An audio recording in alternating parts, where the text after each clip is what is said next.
Уйгуры, проживающие в Кыргызстане, отпраздновали Ид-аль-Фитр 10 апреля вместе с другими мусульманскими общинами, а также приняли участие в благотворительных акциях для нуждающихся семей. Уйгуры в Джалалабадской области приняли участие в благотворительной деятельности после молитвы в мечети Икрамбай-Хаджим. В этом году благотворительные мероприятия, посвященные Иду, были организованы при поддержке Абдул-Джалиля Каракаша, президента информационно-культурного центра Восточного Туркестана в Германии, турецкой общины в Германии, а также Ассоциации «Альянс» в Джалалабаде.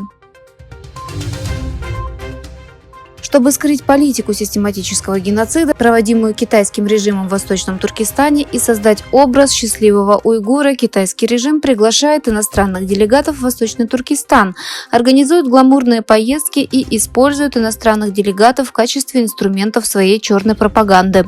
По данным китайских СМИ, секретарь парткома так называемый Синьцзянь уйгурского автономного района в Восточном Туркестане Ма Синьруй, марионеточный председатель Эркин Тунияз и один из религиозных деятелей Абдуракип Тюмюнрияз встретились с иностранными дипломатами, исследователями и представителями СМИ из разных стран и провели специальные встречи в центральном городе Урумчи на тему так называемого Синьцзянь-Яхшияр. Экспорт и импорт Китая снова снизились в марте после того, как начали Новый год с роста, превысившего ожидания, что свидетельствует о продолжении слабости внешней торговли. По данным Главного таможенного управления Китая, экспорт в марте 2024 года сократился на 7,5% в годовом исчислении до 279 миллиардов долларов, а импорт уменьшился на 1,9% до 221 миллиарда долларов. Положительная сальдо внешней торговли составила 58,6 миллиарда долларов.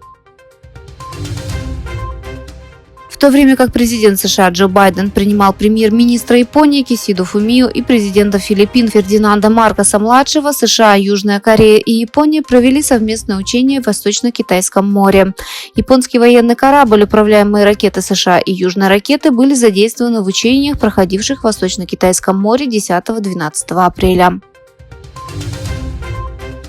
Китай по официальным каналам выразил свое недовольство негативными действиями Японии в США. Генеральный директор Департамента по делам Азии Министерства иностранных дел Китая Лю Цзиньцюн вызвал в пятницу в Министерство главу посольства Японии в Китае Акиру Якучи, чтобы выразить недовольство, серьезную озабоченность и неудовольствие Китая по поводу негативных действий Японии во время японо-американского саммита и трехстороннего саммита между США, Японией и Филиппинами в Вашингтоне. Саммит подчеркнул идею сотрудничества во имя мира и стабильности в Индо-Тихоокеанском регионе перед лицом растущего регионального влияния Китая.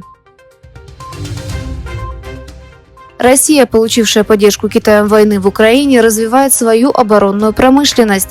Американские чиновники пытаются убедить Пекин отказаться от помощи. Неназванные американские чиновники сообщили, что Китай предоставил более 70% инструмента и оборудования на сумму $900 миллионов, импортированных Россией в последнем квартале 2023 года, которые, возможно, использовались при создании баллистических ракет.